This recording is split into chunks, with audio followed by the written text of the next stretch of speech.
മനുഷ്യനെ ഉറങ്ങാനും സമ്മതിക്കില്ലേ? ഉറങ്ങുന്നോ? ബാക്കിയുള്ളവരെ ഉറക്കം കളഞ്ഞിട്ട് നീ കിടന്ന് ഉറങ്ങുന്നോ? ഇതെന്ത് പാട്? ഞാനാണ് നിന്റെ ഉറക്കം കളഞ്ഞത്. നീയല്ലേ എല്ലാം പറഞ്ഞത്? വെറുതെ നടന്നിരുന്ന എന്റെ മനസ്സിൽ തീ കോരിയിട്ടിട്ട് അവന്റെ ഒടുക്കത്തെ കൂർക്കമ്മതി. അതിന് നീ എന്നെ അവളോട് പറഞ്ഞില്ല, നിനക്ക് അവളോട് പ്രേമമൊന്നുമില്ലെന്ന്. പിന്നെന്താ അങ്ങനെ കൂടി പറഞ്ഞെന്ന് വെച്ച് എനിക്കതിന് പറ്റണ്ടേ? അവളെന്റെ മനസ്സിന് പോകണ്ടേ? കുഴപ്പമായി എന്നാ തോന്നുന്നത്. അല്ല,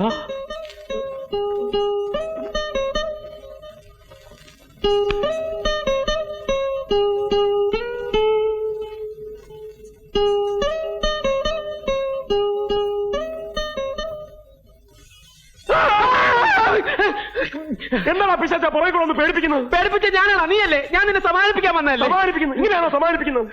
ഞാൻ അച്ഛനും ചേട്ടന്മാരെ കുറിച്ച് ഓർത്ത് പേടിച്ചിരിക്കായിരുന്നു. അപ്പോഴാണ് ആൾ പുറകെ കൂടെ ഒരു സമാധാനിപ്പീര്.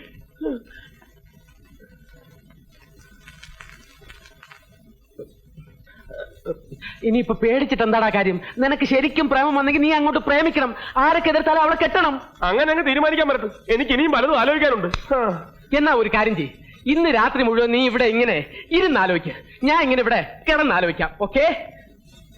ആലോചനക്കിടയിൽ ശല്യപ്പെടുത്തരുത്. Good night.